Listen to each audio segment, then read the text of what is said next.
Main balik kan? Ada.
Mubal babal kang angkara murka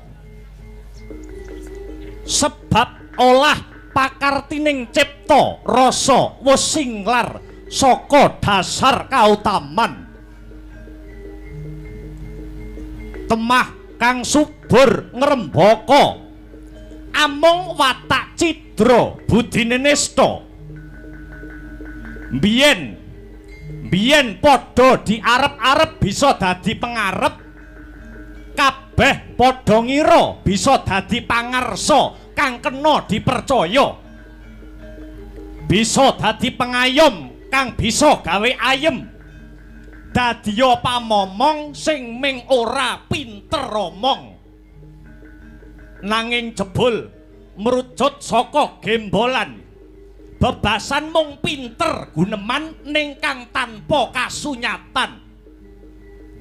Wong cilik kinarya ancik-ancik golek kamulyan. Lali yen duwe kewajiban ngayomi nusa, bangsa lan negarane. Geger gempar walik watu, lor kidul padha obong-obongan, wetan kulon padha ampyak mawurahan.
Leng-leng ramyan ingkang silang tansah santi konjem renggang aku asa santi misolone kumalane pramudita sirnane lan sifat durjana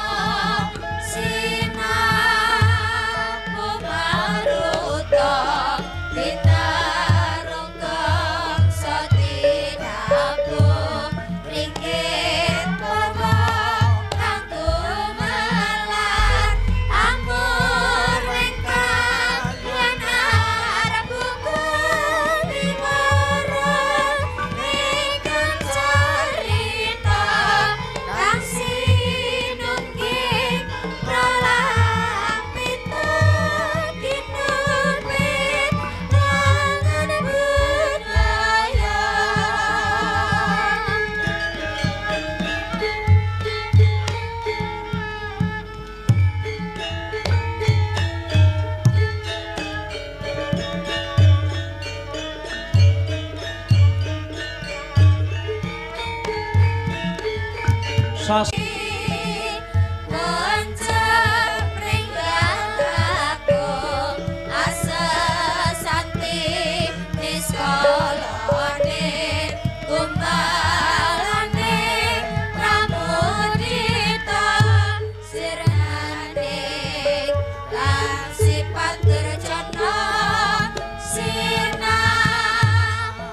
Maruto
mijelangenira sang nar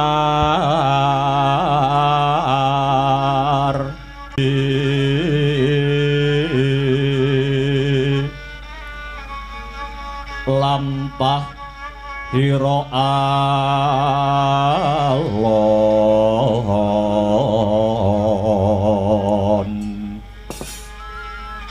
Mijelangenira sang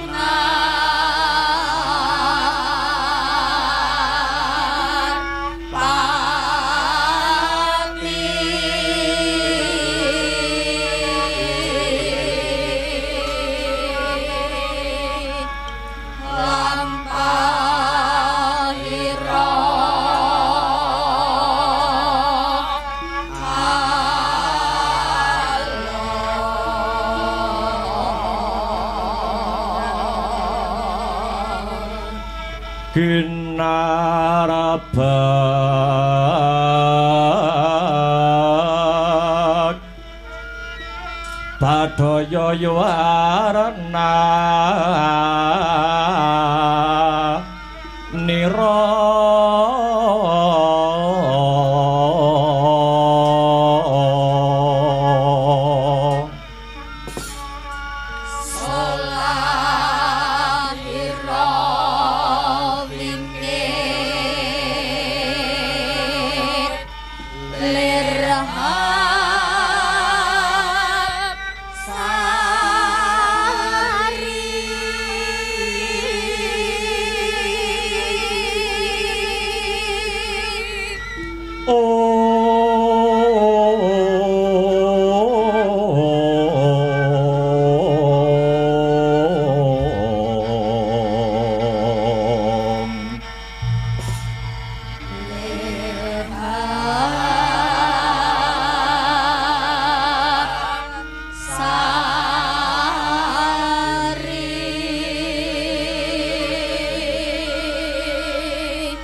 Sari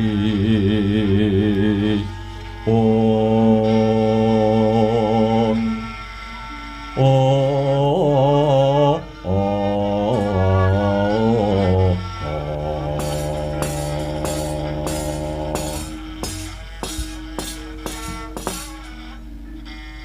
Yuwang Suksmana mangadi luwih payungana marang Duryudana sumrambahe para bebrayan agung ing negara Ngastina. Koko Prabu Baladewa ngaturaken wilujeng rawuh kagem Koko Prabu Mandura. Koko Prabu Baladewa wonten ing pendhapi ageng negari Ngastina menika. Koko Prabu ya jagat Dewa Bathara, ya jagat pangestungkara. Yayi Duryudana inggih. Bidal kula saking kraton Mandura dumugi wonten pendhapi negari Ngastina boten nyandung rubeda sawiji menapa. Ugi kula ngaturaken panuwun dumateng Yayi Duryudana karana menapa? Karana sedaya pakurmatan kagem ngurmati prapta kula wonten ing negari Ngastina mriki. Gandeng kula sampun dumugi ing mriki, sumangga Yayi Duryudana kalilan paring dawuh Yayi. Wonten perkawis ingkang pundi dene kula Keng Raka ing Mandura pimrih prapta dateng ing negari Ngastina mriki. Biyuh wis ana setahun kula mboten dolan wonten ing negari Ngastina mriki. Mireng pekabaran lah kok jenengan pun badhe purna tugas. Pun meh setahun kula mboten dolan mriki, krungu-krungu sampeyan wis arep purna tugas bareng kula. Dolan mriki tenan biyuh-biyuh wis iso ngedekne joglo, wis iso ngedekne barang kalir. Luar biasa. Duka Koko Prabu kula suwun rawuh wonten ing negari Ngastina mriki awit raos kula sak mangke nembe tumlawung sedih. Panjenengan lagi sedih. Lakar kados mekaten. Nek nganti niki mengke rasa sedhihe Prabu Duryudana boten saged dikendhaleni.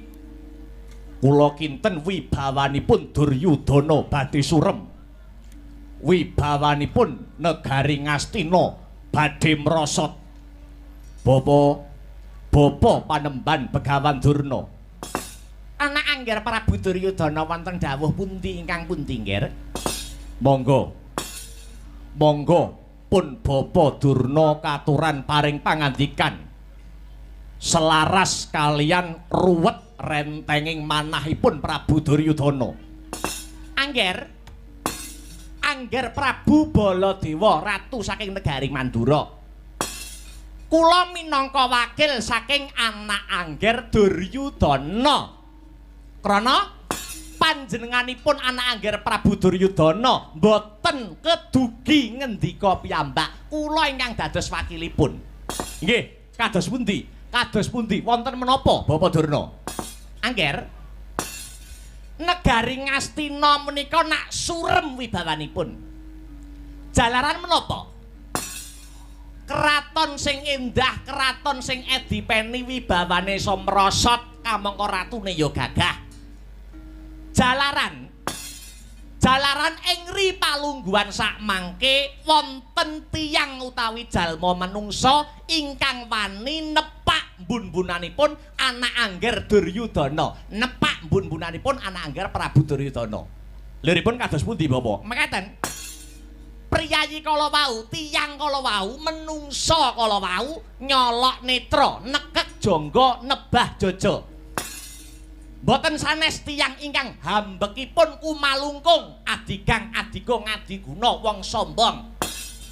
Wani gawe pondhok, wani ngedeke pesantren kang winastan pondok pesantren Sumur Jala Tunda. Sumur Jala Tunda. Inggih. Wonten mriku punika wonten tiyang sing wani madheg kiai, madheg pendhita, madheg brahmana dhateng mriku.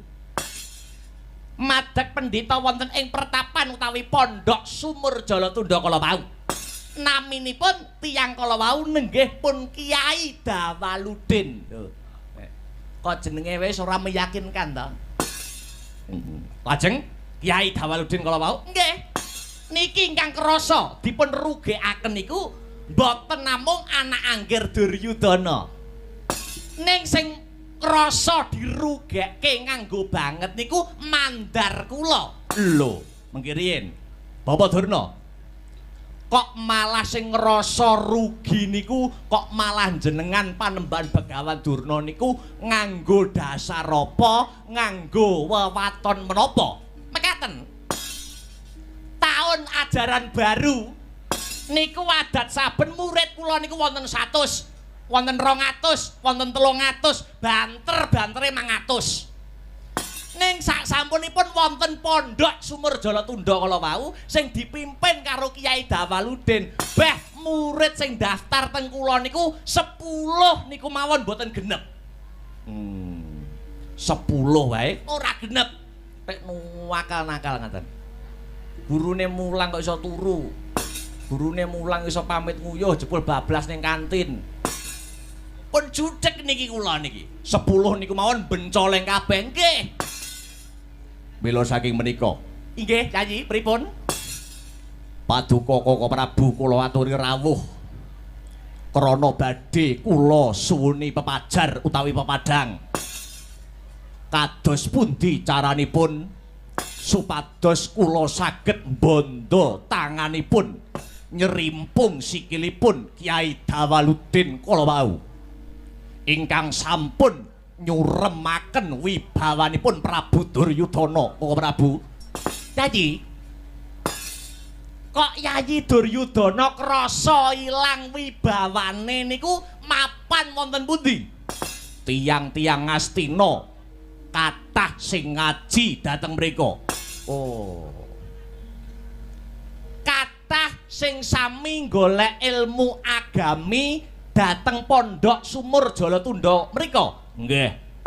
Ajeng lajeng kersanipun Yayi Duryudana kados pundi? Nyuwun sewu. Kula badhe nyuwun tulung.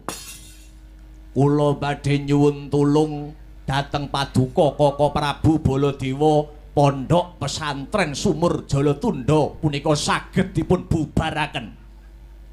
Slendro ingkang dados rasane Duryudana, slendro ingkang batosipun Prabu Jaka Pitana. Awit kesalahanipun Kiai Dawaludin menika boten namung setunggal. Lho, dosa lan kesalahane Kiai Dawaludin pemimpin Pondok Pesantren Sumur Jalatundha kala wau ora mung siji. Lah pinten? Wonten kalih. Menapa kemawon dosa kaluputanipun Kiai Dawaludin kala wau? Setunggal. Setunggal wong Ngastina sami kathah sing ngaji dhateng mriku. Nggih. Angka kalih. Pondok Sumur Jalatundha menika taksih ke bawah wilayah negari Ngastina. Pondok Pesantren Sumur Jalatundha taksih ke bawah wilayah negara Ngastina. Kiai Dawaludin ngedeki pondok tanpa izin dhateng kula. Mila kula nyuwun tulung dhateng Kaka Prabu. Pondok Sumur Jalatundha saged kabubaraken. Permara reh manguswamya ngambrangang. Kadikaronaning kaswasih ring marga Hamalakung. Risang ganda wastrat maca leng-leng lalu mangulati. Surya mangrangsang wayah, surya mangrangsang wayah. Umyus amara wayahanto.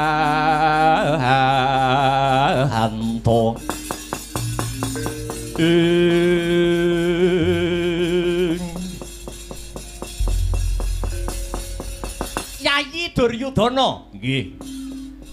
Ken bubaraken Pondok Sumur Jalatundha kala wau. Nggih, nyuwun sewu. Kula badhe tanglet riyin, nyuwun sewu.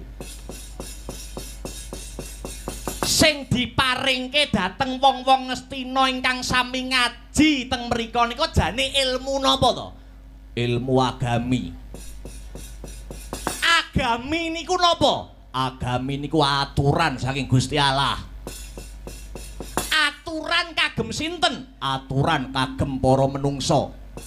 Kersane napa? Kersane yuwana. Maknane yuwana slamet donyane, slamet akhirate. Lho. Lah nek dasare ilmu ben slamet donya tekan akhir, lah kok jenengan malah pegel niku dasare napa? Napa pancen dasare jenengan niku diitik-itik kalian Durna? Sampeyan dienggo alat kalian Durna? Mergo sing paling rugi Durna, mergo murite pirang-pirang do ngalih rono. Engko aja-aja gek ngono to Yayi.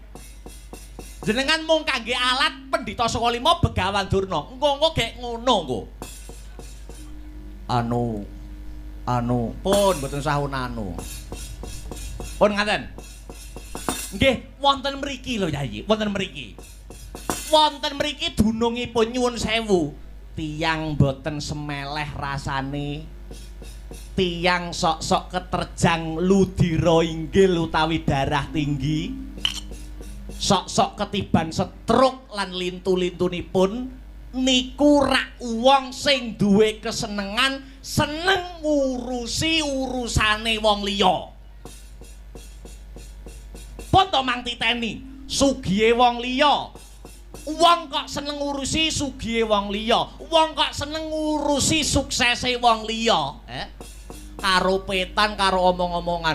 Yo Lah ngene iki gunane apa ngitung-ngitung kayane liyan gunane niku napa? Mboten uru niki mengke badhe nuwuhaken pitenah. Nyun sewu. Nyun sewu.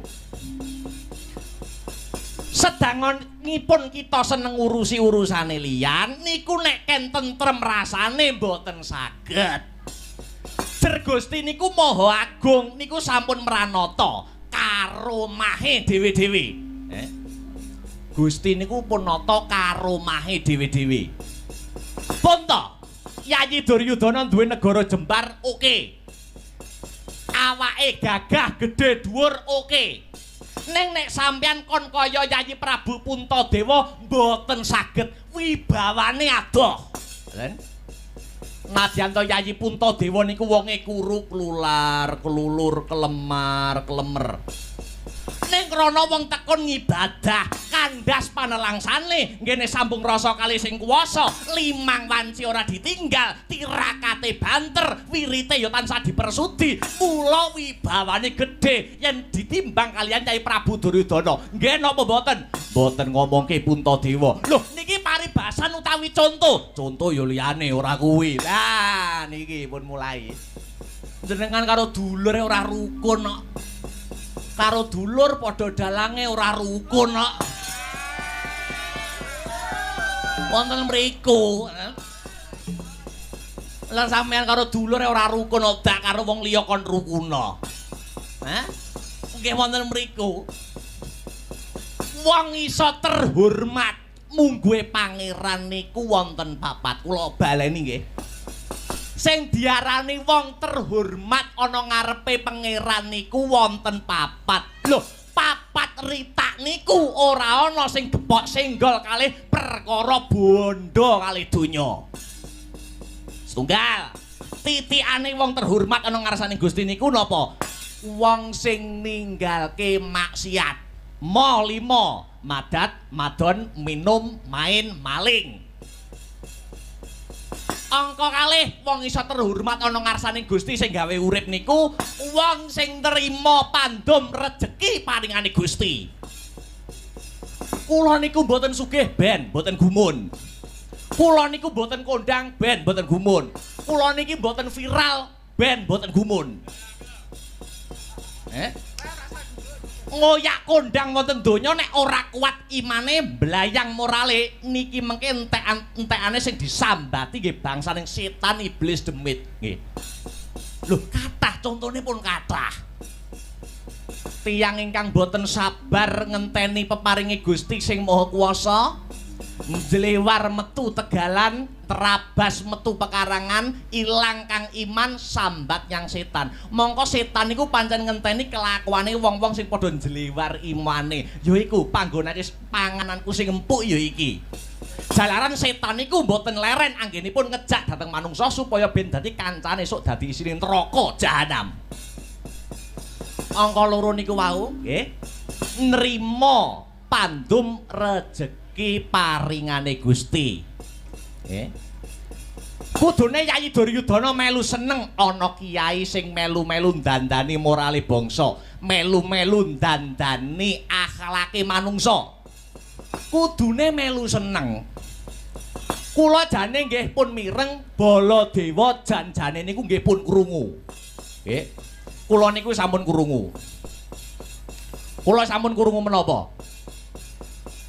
Warga kula dhateng negari Mandura niku nggih tumut ngaji dhateng mrika. Warga kula dhateng negari Mandura niku nggih wonten sing ngaji dhateng pondok pesantren Sumur Jala Tunda. Minggu iki wayahe RT iki, minggu sok wayahe RT kono. Ngaji teng pondok Sumur Jala Tunda. RT niku mboten kula seneni, ning malah kula sangoni. Lho ngaten. Kok malah disangoni? Nggih. Eling-eling RT niku olehe nggo apa to? Siji pilihan RT, loro pilihan takmir masjid niku mesti akeh sing ngendo. Siji pilihan RT, loro pilihan takmir masjid mesti akeh wong-wong sing do endo. Mergo ganjarane swarga. Dajal, sok nek pilihan DPR, bae sing ngedum duit rono rene bae numbuk bentus nibo nangi.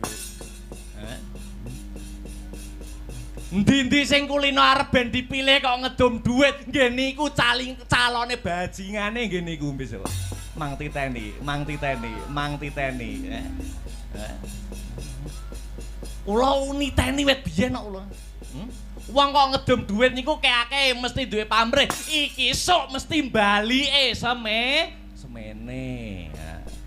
Nek wis enek tembung balike semene iki sok nek sing diprioritaske ora kepentinganing para kawula ning sing diujuk mung blenduke wetenge dhewe. Nyuwun sewu. Balik wonten ing benang merah, titikane wong terhormat ana ngarsaning pangeran, siji ngedohi maksiat, loro nrimo ing pantum. Nah, ingkang angka 3 Yayi. Niki sing perlu kula aturaken krana dhateng mriku Gusti anggenipun paring dawuh niku cetha sanget. Sing diarani mulya mung Gusti niku wong sing gedhe takwane. Takwane iku tegese nindakake perintah, ngedohi cegah. Angka 4 sing pungkasan titikane wong terhormat ana ngarsaning pangeran niku tiyang sing sregep donga.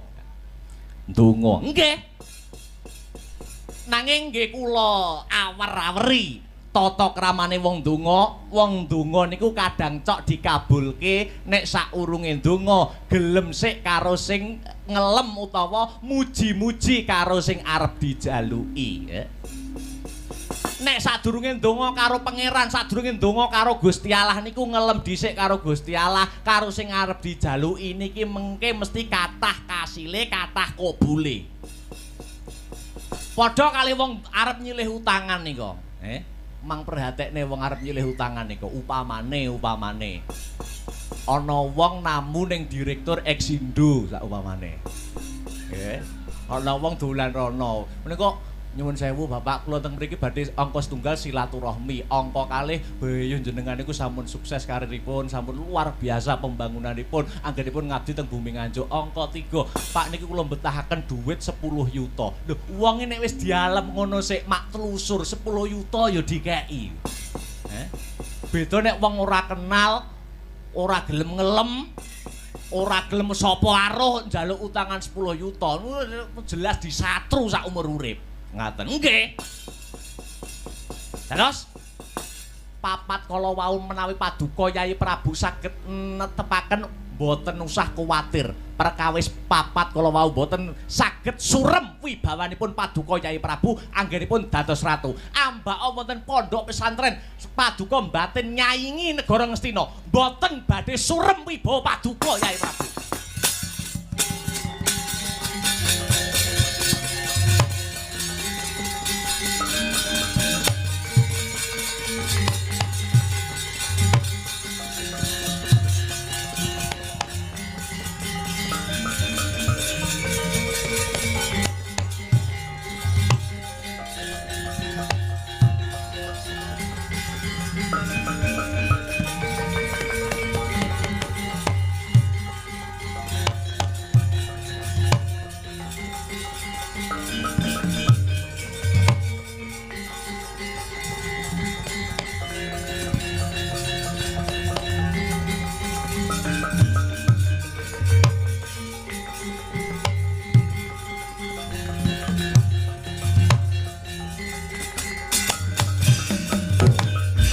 Mongko kanthening tumu salami mung awase eling-eling lukitaning alam,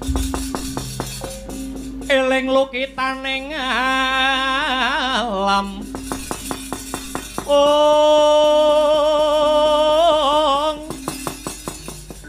Kadiwedyaning dumadi supardi mring sasama samaning manungsa sami.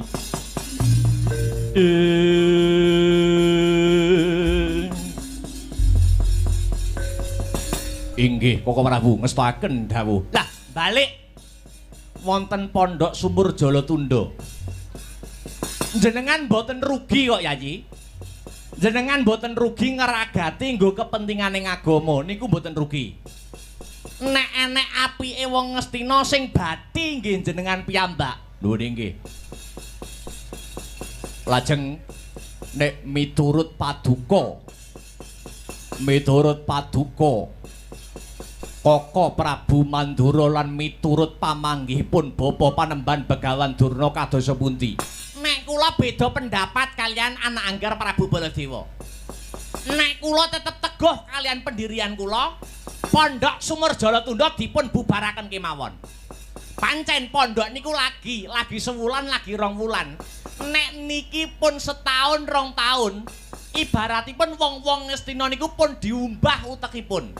Diumbah pikiranipun menawi sampun kompak sing diumbah pikiranipun badhe jongkeng palenggahanipun sinuwun anak Angger Prabu Duryudana. Badhe jongkeng kawibawanipun paduka anak Angger Duryudana ingkang dados ratu wonten negari Ngastina mriki. Satemah pimpinan wonten ing negari Ngastina mriki besok ora Prabu Duryudana ning Kyai Dawaludin. Menawi Koko Prabu Mandura kula tetep rumajang kalian niat becikipun Kyai Dawaludin kala wau. Sebab napa? Ngastina sakniki niku nembe bobrok morale. Nggih, nembe bobrok morale. Perlu didandani sithik mbaka sithik. Nggih. Mula penting, mula baku wong-wong sing nengenake babakan panembah, wong-wong sing nengenake babakan kautaman niku penting sanget. Kados Kyai Dawaludin pengin dandani morale wong-wong negara Ngastina. Kula sanget rumajang, kula sanget condong. Malah nek pondok pesantren Sumur Jalatunda dipun bubaraken, Prabu Baladewa ingkang badhe mbelani Kyai Dawaludin kala wau.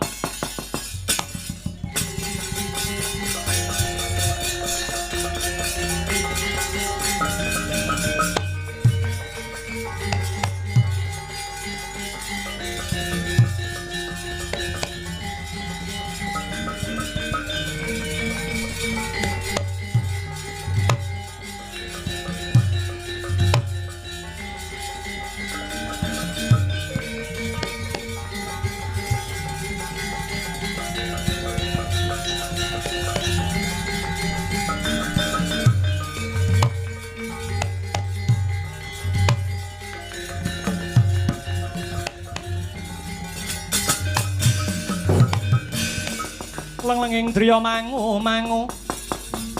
mangun gong kanduhan rimang lir lena tanpa kanin ing lir lena tanpa kanin ong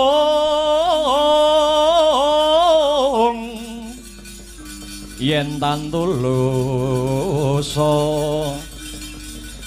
yen tantulusa mengko sang Dyah Utama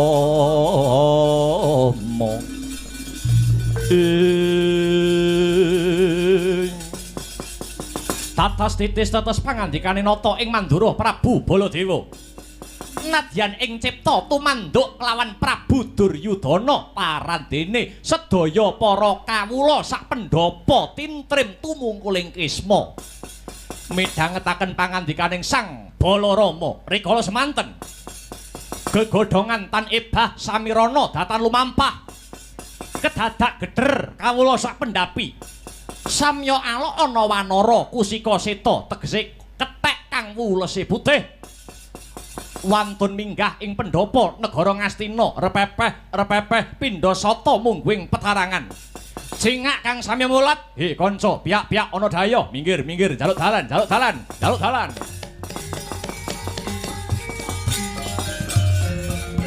lagi cawawan sabda ora kang sumewa ning lapah kang pakan maksemuda ya mah kekering panangkilan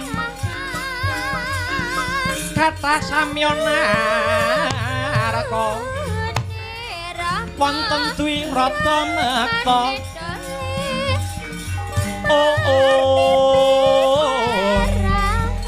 raja gones wicarane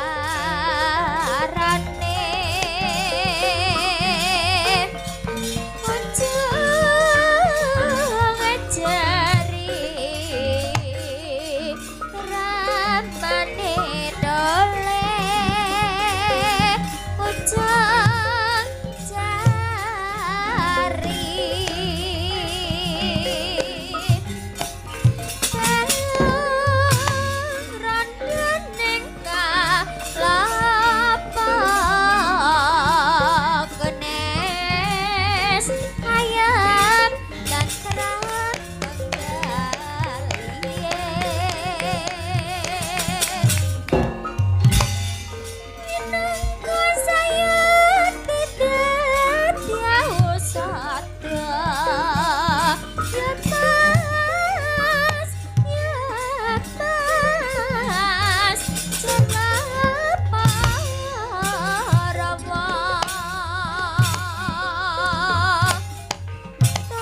Anoman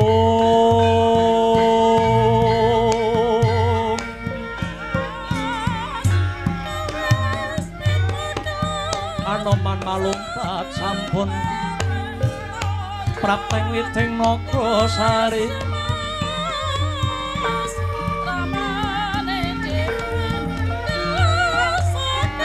Ulat mangandhap kading awanodya yubara ageng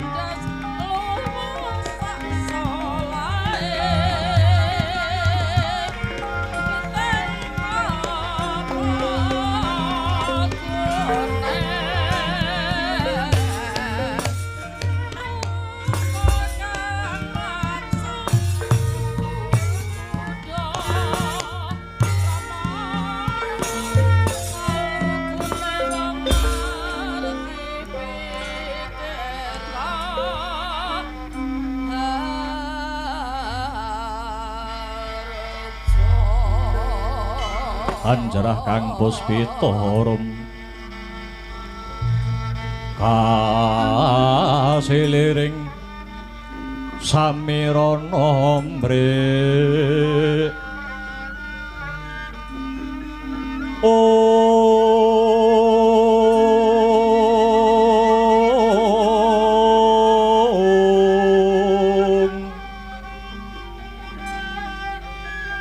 Sekar kadung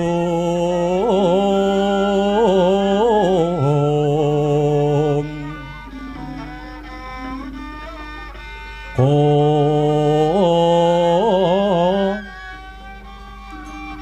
ngas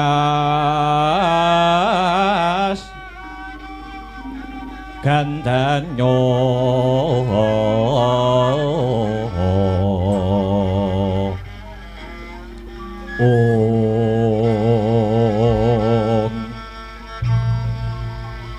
maweh raras rehenaning driya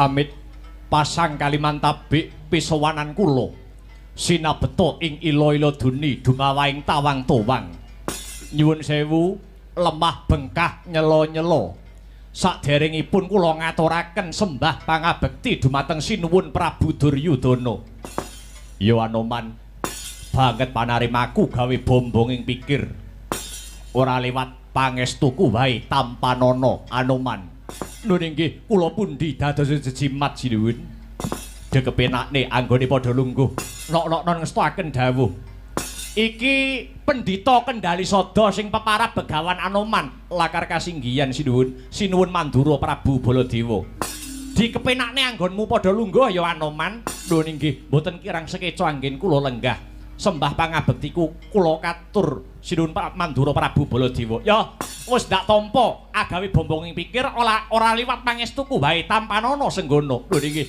kula tampi ngasta kekalih kula pundhing mestaka andayana jejimat gesang kula njandur gunung kadingaren kowe prapta menyang negara Ngastina kene sajak sumengko pengawak Bajra sigra kang mawa gita kang amangku gati lho nggih sinuwun ngaturi wuninga bilih sak mangke kula puruhita dhateng Begawan Kyai Dawaludin wonten ing Pondok Sumur Jalatunda edan kowe Anoman kowe kelebu murite Kyai Dawaludin nun inggih lakar kaluhuran kados mekaten oh alah Anoman wis tuwek mambu lemah barang panggah meguru wae dek sing kok goleki iki apa to man Anoman kowe wis tuwek kempong perot jambul uwanen dadak meguru ana Sumur Jalatunda meguru ngaji ana ing Kyai Dawaludin pamrihmu ki apa sing kok goleki iki apa nyuwun sewu panemban wong ngudi ilmu tambah kawruh menika mboten wonten watesipun, ibaratipun awit lair ngantos dumugi pati, wiwit jabang ngantos rapang, wiwit indil-indil nganti ondol-ondol. Anoman wonten dawuh Mara Diage, sediamu apa, karepmu apa, kowe sowan ana pendhapa negara Ngastina mriki. Bares kures blak kotang terus terang. Sinuwun Prabu Jaka Pitana. Sowan kula prapta jengandika sinuwun minangka dados duta utawi utusan. Kula dipun utus kalian guru kula ing pondok Sumur Jalatunda. Nuwun inggih guru kula pun Begawan Kyai Dawaludin kala wau. Kowe diutus. Nggih. Lah banjur Anoman kowe dikongkon apa? Nyuwun sewu. Nyuwun sewu menawi lepat diagung pangaksami.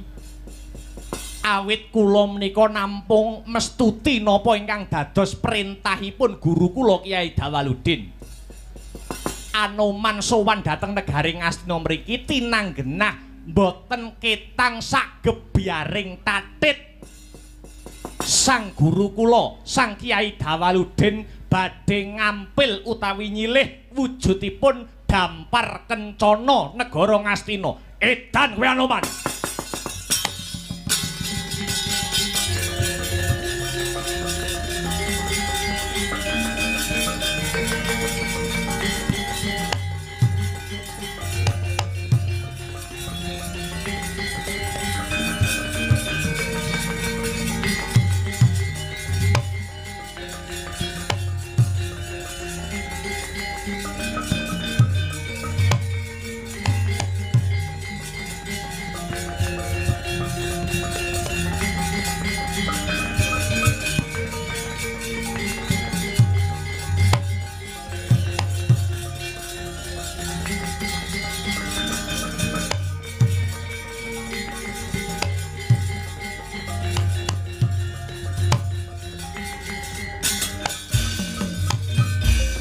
Caca montaplir kinatap tuko yayasinipi.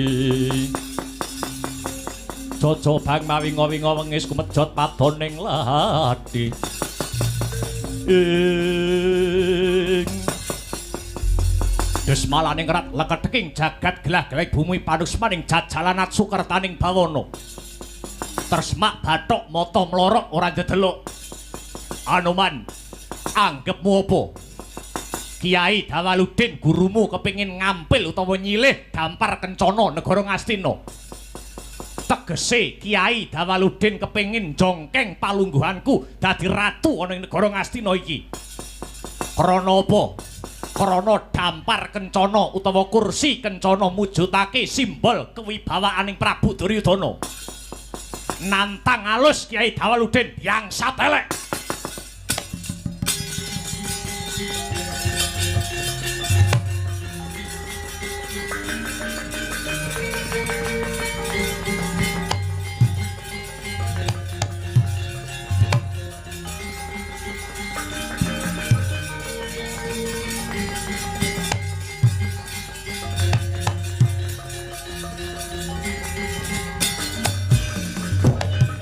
Baladewa Narpati duwe Nareswara Kresna. Sakalanggung tresnanira marang Sahdian Banon Jinawi. Walah Anoman. Kowe kuwi abdine Yayi Prabu Kresna, kowe iki abdine adiku. Sing minangka dadi titise Bathara Wisnu. Ning kenang apa kowe ora iso milah, kowe ora iso milih. Endi to perintah sing bener, endi to perintah sing ngawu-ngawu gawar. Endi to perintah sing becik, endi to perintah sing elek. Anoman Sumurupa.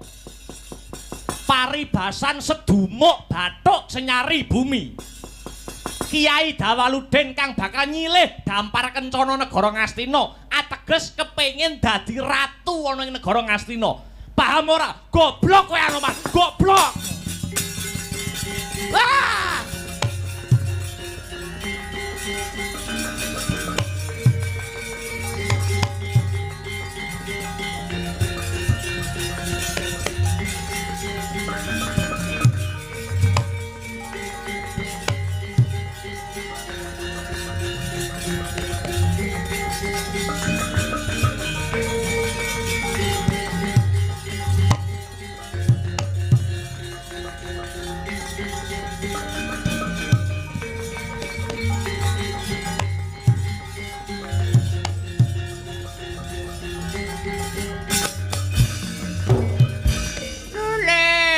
sumolole sumorante imprit gandel buntut mah joglo hawala. Anoman. Jare kowe kuwi pendhita ana ing Kendali Sada, apa maneh saiki kowe meguru marang gurumu Kiai Dawaludin. Kenang apa kowe kok ora tanggap ing sasmita? Kenang apa kowe ora waskita? Dene kowe diloropne, kowe dijlomprongke, kowe diblusukne karo Kiai Dawaludin kok manut ae. Oh ala Anoman. Pendhita kethek, pekok kowe Anoman, pekok kowe.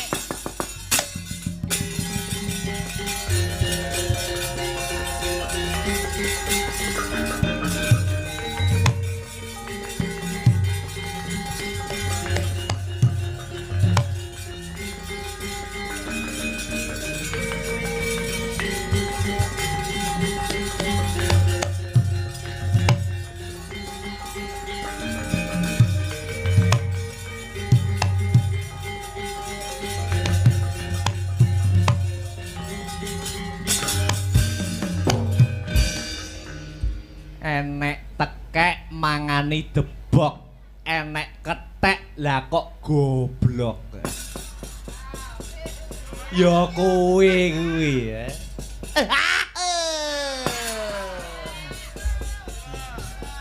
Dasare kethek iki derajate ana sak ngisore menungsa, Dadi gampang dipengaruhi, gampang kombak kumbuling kahanan. Kowe iki dinggo mikir lho, Tek. Kene iki dinggo mikir lho.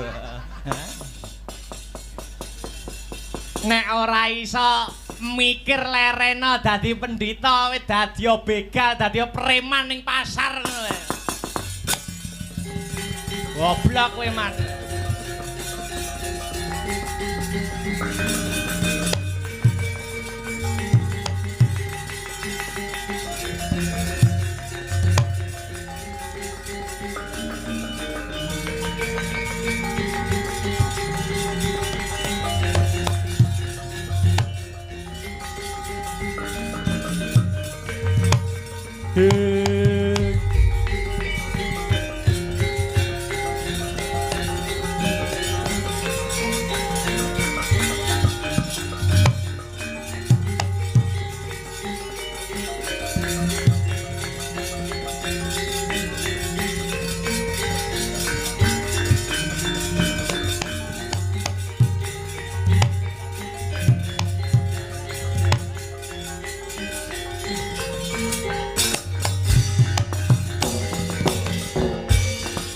Handedel gayuh kekono Risang Rama Ndaya Patyana Yaksa Gung Cangkrama namane wil katak sini jejagi jroning warih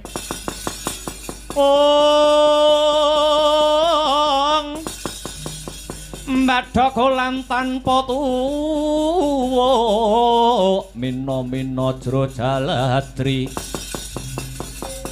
mila gugu saben ari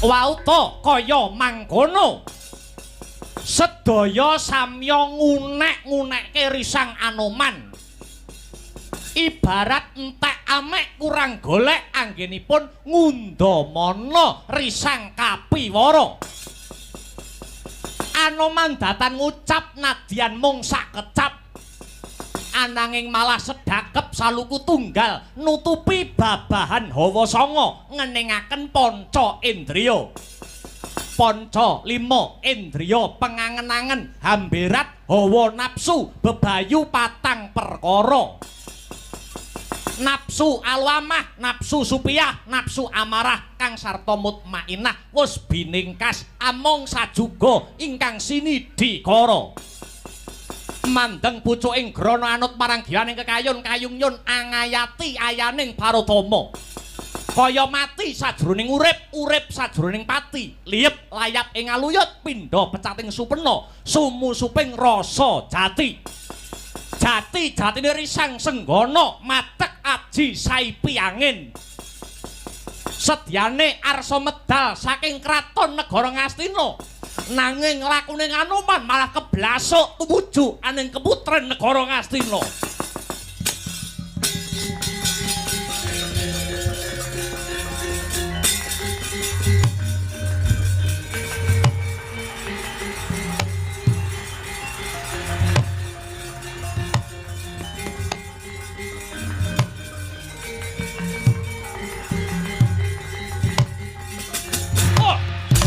Anoman ilang, Anoman ilang. Wah.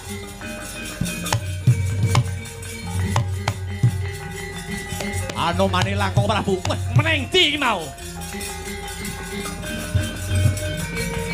Lole ketek ilang.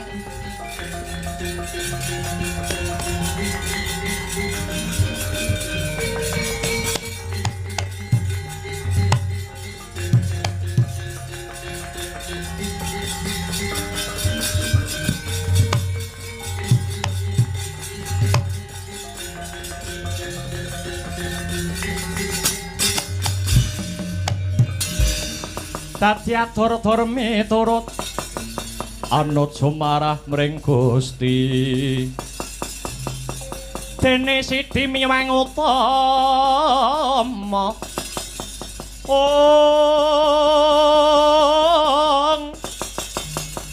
panindak ing praja adil bejo dadi bandara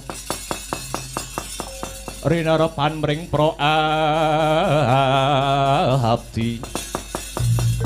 ing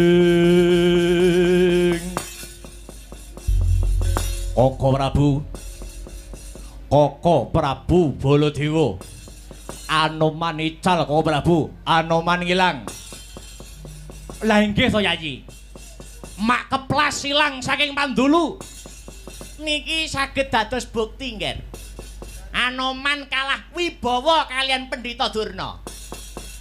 Padha-padha pendhitane ning bareng diunek-unekke ngilang tanpa sengkan, ngilang tanpa sebab. Pun mboten usah kuwatir, Anoman